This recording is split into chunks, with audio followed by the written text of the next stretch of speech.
I know that I can't be the only one who's realized that working bedside nursing these days just isn't it. In March of 2022, I made the transition from bedside nursing to nursing informatics, and it completely transformed my life and my career. Almost immediately after making that transition, I started noticing that my mental health was improving, my sleep was improving, my quality of life and work-life balance also improved by a significant amount. See, the crazy thing about working shift work is you don't realize just how damaging it is to your mental health and your quality of life until you stop doing it, especially if you're working 12-hour shifts. And yeah, I get it. You enjoy having the 12-hour shifts because then you get 3 or 4 days off in a row to do whatever you want. Well, I want to challenge you and ask you, what are you actually doing with those days off? I know the first day off is definitely a write-off and you're just recovering. And then a lot of people who do 12s, they just spend a lot of their time bed rotting or catching up on all the things in life that they couldn't do while they were working. And if that works for you, by all means, I'm not here to judge. I'm happy that you found a routine that actually works for your life, for your family, and so on. But I want to talk specifically to those of you who are knowing that what you're doing right now just isn't it, that there should be something more that you're able to do with your nursing degree. And if you're in that boat today, I want to encourage you to just take a moment to pause and think carefully about what it is that you're finding difficult about nursing. I can almost guarantee that every one of those things that you'll think of is tied to the fact that you're working bedside nursing. My next piece of advice for you is to start thinking about how you're going to develop transferable skills that will make you appealing to managers who are hiring into non-bedside nursing roles. The biggest way that you can do this is to start getting involved in all of the things going on that you've been previously ignoring that's been happening in your department. An excellent example of how to get started in this is to join your organization's quality assurance committee. Now,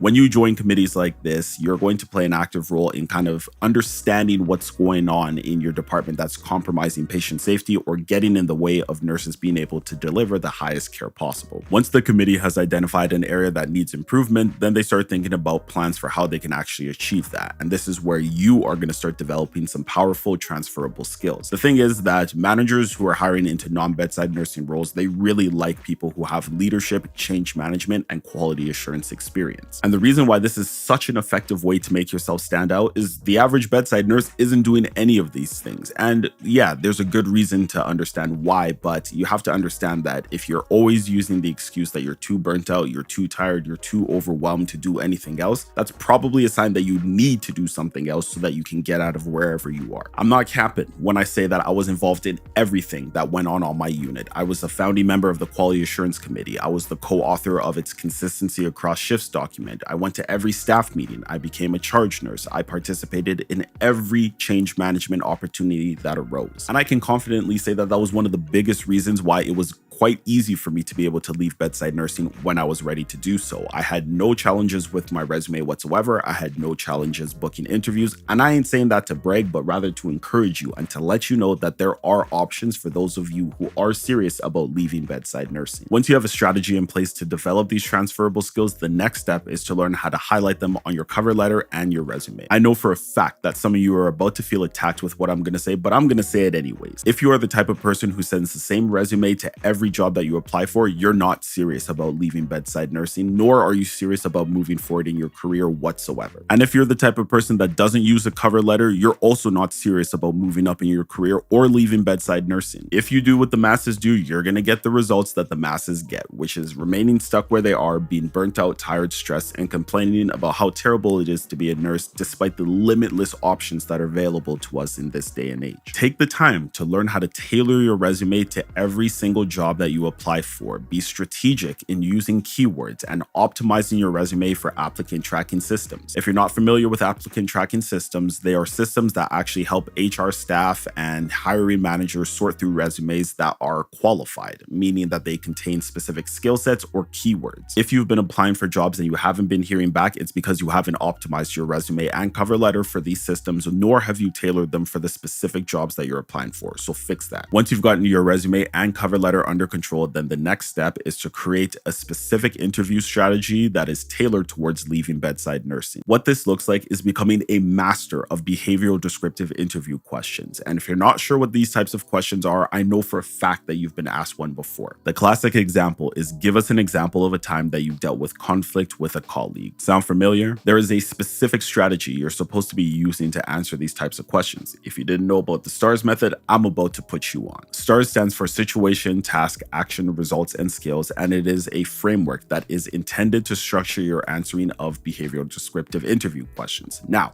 a lot of people don't consider the fact that you can actually use this same framework to structure your preparation for behavioral descriptive interview questions. And the way you're going to do this is you're going to analyze the job posting, specifically the job summary, the required and preferred qualifications, and you're going to look for keywords that are going to give you ideas as to what types of BDI questions they're going to ask you. You're going to look for keywords such as initiative, collaboration, teamwork, problem solving, conflict resolution, and you're going to think of scenarios that you can use to answer these types of questions. You're going to take the time to write out what you would say to answer each element of the S.T.A.R.S method, and you're going to take the time to read it out loud and do that repeatedly. This is going to get you comfortable using the framework and will also help you internalize and memorize the situations that you're going to use. I developed and published a resource that is intended for nurses to help them learn how to master the S.T.A.R.S method. So if you would value getting access to that, I'm going to link it down in the description. It's my belief that nursing is intended to be used as a stepping stone to greater and greater heights. It's a phenomenal personal development tool. It's a great way to be able to create an income, especially in your early 20s, but it's not somewhere that we're meant to stay. If you'd value hearing the in-depth story of how I went from bedside nursing to nursing informatics, click this video right here. And if this video added value to you, don't forget to like and subscribe and share it with somebody else who you know needs to hear this.